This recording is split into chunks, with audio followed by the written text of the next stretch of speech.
I'd like to welcome to the stage Michael Sheng from IFC, the Principal Investment Officer of APAC, who's going to give us a presentation on debottlenecking infrastructure for the commercialization of gas across Asia.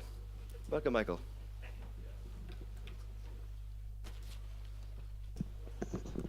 Ladies and gentlemen, thank you very much. Also, thank you for one-to-one for giving the opportunity for us to make a presentation here.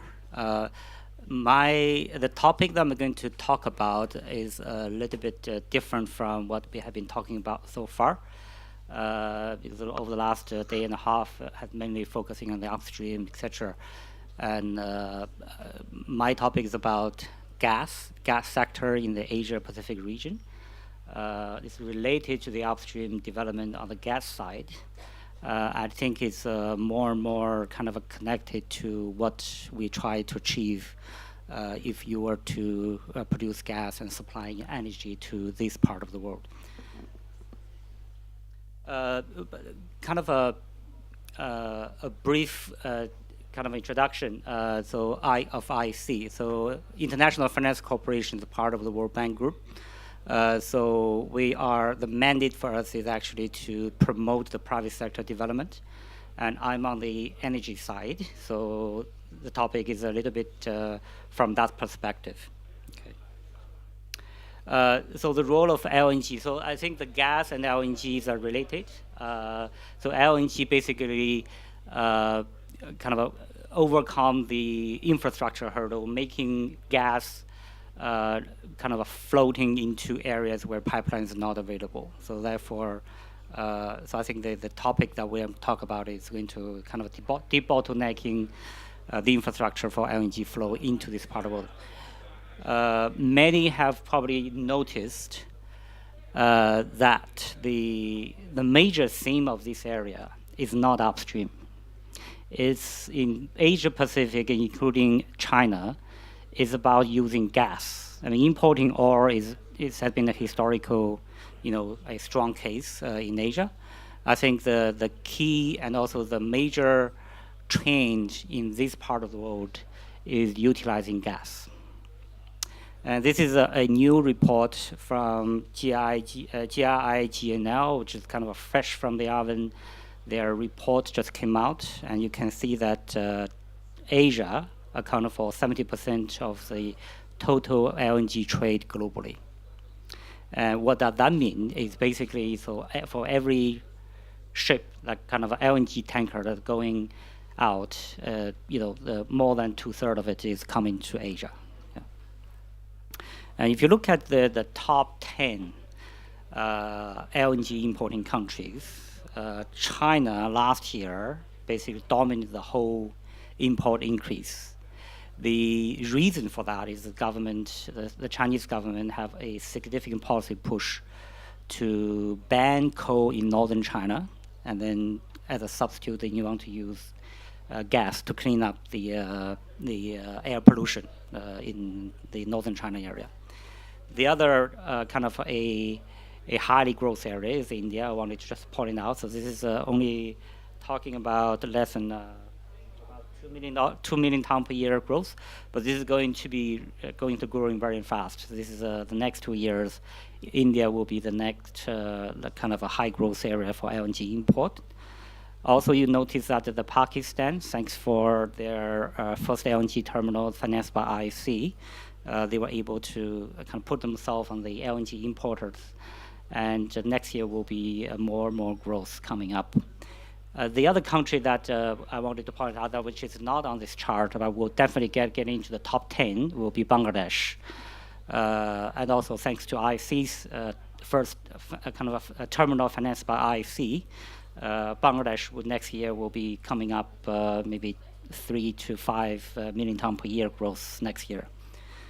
So it will definitely be that league. And then there are some other kind of a traditionally gas countries, Thailand and Malaysia. That's the traditional kind of LNG importing and gas use countries. And also I wanted to highlight one country, which is Indonesia. So they didn't show kind of any LNG import on this chart. But there's a lot of kind of inter-island LNG trade in Indonesia, and it's getting more and more active.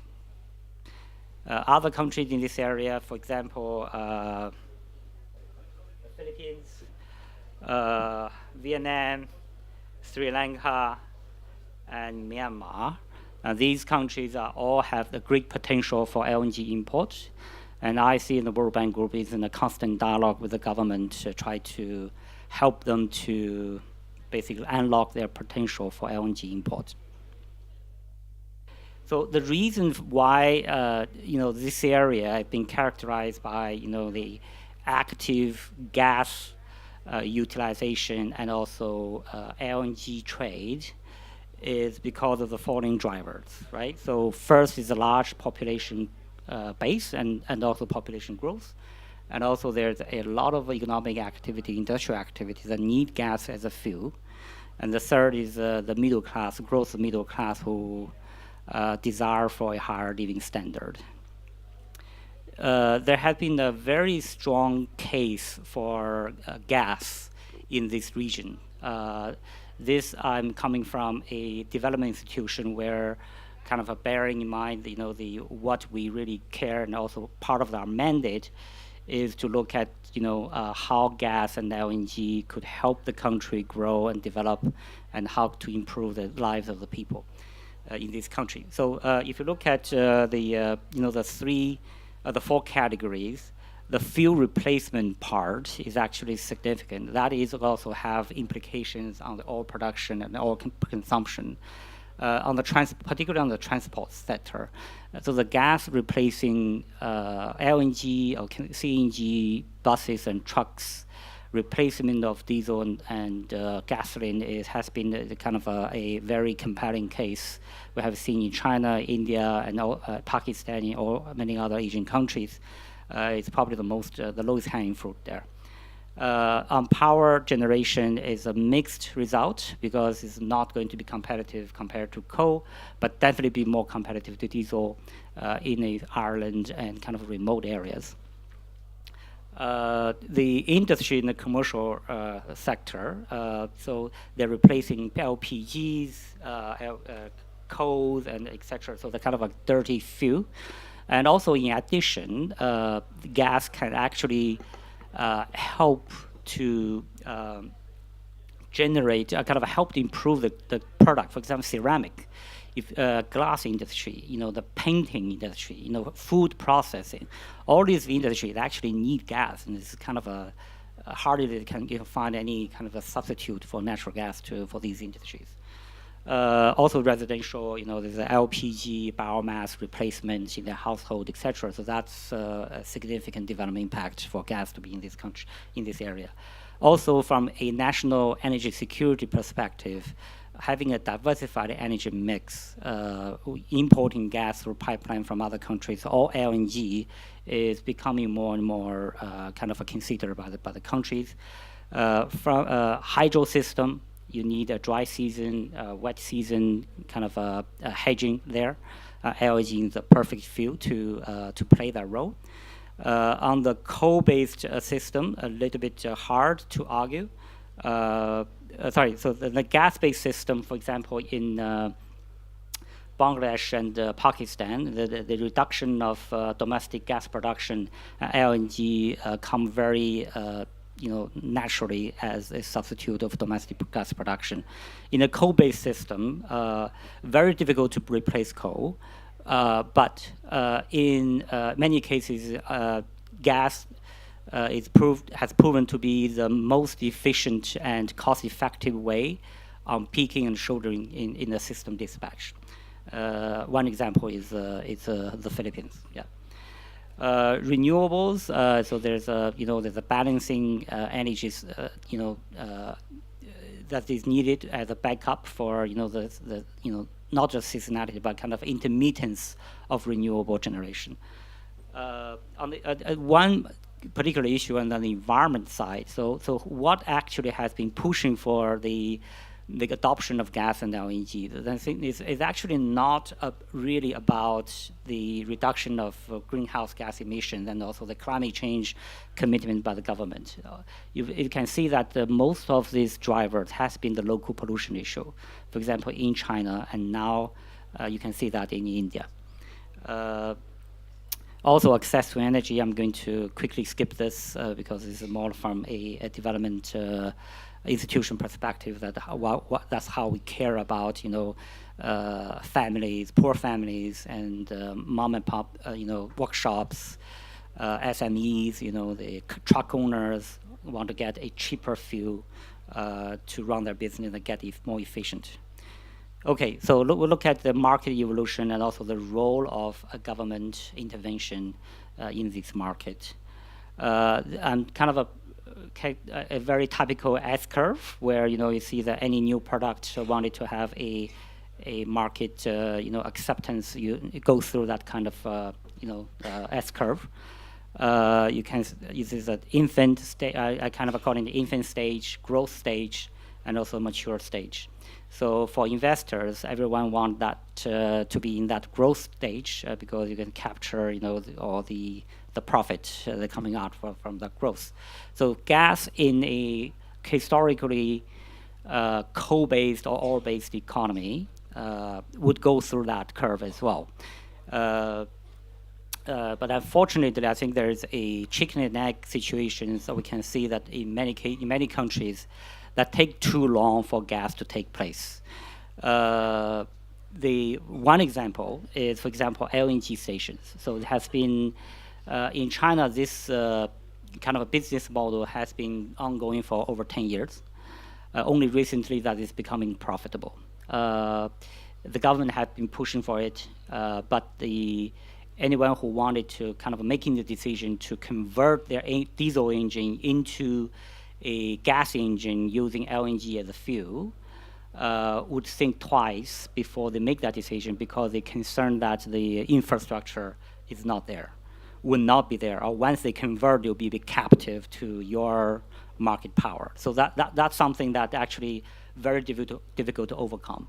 However, we see that there's a good sign that coming up that actually the government intervened and making that actually becoming a more profitable business. So the question is, the ones who actually invest in the sector, do they have a first mover advantage? In many cases, probably no. Not until the government come in and intervene. So then we'll see that once the government issued a favorable industry policy, the S-curve shifted, and then basically accelerated the growth, the market growth, and also reduce the time and that is needed for the first advantage way to be profitable. This is a very obvious case. This is in China, where both in the transport sector and also in kind of last year, there's a universal ban of coal for heating and in northern China. So basically, the shift that line to the left. Okay, this is another S-curve, different from the previous one. The horizontal is basically the gas penetration rate. The vertical is the marketability of LNG. So this is more relevant for anyone who want to market their LNG or gas into these countries. This is how we analyze this market. So again, there is a kind of a different stage in the curve, and I think the majority of the growth will come from the existing fuel replacement, and that where you probably going to profit the most and capture the growth by capturing that growth. If you look at the mapping of all the Asian countries, on the right top corner, you can see Bangladesh, that the gas penetration rate, meaning that the natural gas in their energy mix is around 76%. So this is already a mature gas market developed. You can see Pakistan and Malaysia and Thailand in that category. So these actually the most lowest hanging fruit for any reduction of their domestic gas. LNG can step in, and very naturally LNG will be adopted and utilized into the system. On the left-hand side, the two giant circle, which is one is China, the other is India. This is actually the most promising and high potential countries for any LNG importers need to focus on, because any 1% change in the energy mix means kind of a multi-million tons of LNG to be imported. You can notice that both countries actually stand at around 6% gas penetration rate, but China is obviously a little bit above India, and the reason for that is China is actually on a different curve, different trajectory, thanks to the government policy, right, to push for gas, and China is a much easier place to get the LNG. Marketed. The other category is actually in the right-hand and lower corner. These countries are still debating whether LNG should be needed, and still debating on how to get the infrastructure going, and to have their government policy be implemented to unlock the potential. And this is where IFC, World Bank, and the other financial institutions play a role here to advocate for gas. So they are at the crossroad of either getting to a high growth area, kind of a situation, or to another kind of a S-curve where they would drag this for years. I remember that my colleague from the World Bank has been talking to the Filipino government for 15 years on the possibility of importing LNG, and now they still do not have an LNG terminal. And this is a argument that we normally show to the government. This is a chart that I borrowed from the Lantos group. Basically, the option value of an LNG terminal to the country, and you can see that the NPV of the terminal itself is around $700 million. So that basically taking out all the capex, the cost, etc. And then the NPV is going to be a positive NPV project. And on top of that, the benefit that this terminal will bring to this country add up to $2 billion. So there's an effort try to capture, what the value could bring to this country. In general, I think the terminal would cost around $500 to $1 billion, depending on what kind of a setup you want to choose. But that is a very small portion of your total LNG import going forward. So this is a very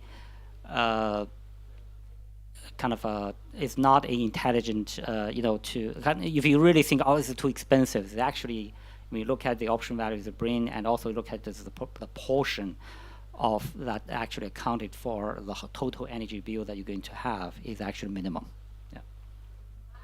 Okay, so then that basically leads to what can we do, right? So IFC, being a financial institution and also dedicated to the private sector development, many came to us to ask for our help to help finance their LNG terminals and co-develop their terminals. And the reason for the reason for that is the IFC can provide the long-term partnership, and also they have a special channel to the government and to advocate for the project. And we also have the global experience and basically share what the international standard is and how things are being done in other parts of the world. Risk sharing, seal of approval, convening power, and political risk mitigation, all of that actually help our clients to get to the finish line. So I see just kind of a little bit background, so part of the World Bank Group dedicated to the private sector development, one of the three major pillars in the World Bank Group. IFC can also participate on different stage of a project and also across the whole value chain from the upstream down to the gas distribution and the reaching to the consumers. And also the role that we play, starting from advising the government how to structure a bid for a LNG terminal or gas infrastructure, to us playing a co-developer role. And one example that we did in Bangladesh for their first LNG terminal, we acted as a co-developer. And also long-term financing, and also after the financing, sharing the risk and help them to mitigate political risk. So this is a map of IFC's, the LNG terminals that IFC have done. The first one is Petronet in India, also the first one in India, now expanding to 20 million tons per year. The second one is Pakistan, also the first in the country. IFC is a shareholder and also a lender. Also in Bangladesh, the first LNG terminal in the country, IFC is also a shareholder and a lender there. The first LNG to power project in Central America, Pakistan. This is in Panama with the AES. This is going 300 megawatt power generation with 3 million ton per year importing capacity on LNG. And that strategically is actually going to be very well located for LNG trading among the, in Central America and Caribbean. Also, we are financing the first private sector developed LNG to power project in Brazil. Also, the second LNG to power project in El Salvador in Central America. And also another one is the second LNG to power project in Brazil. We are also looking at other potential countries and advising the government, and also they try to develop project in the country in these countries. And some track record, and that's me. Okay, thank you very much.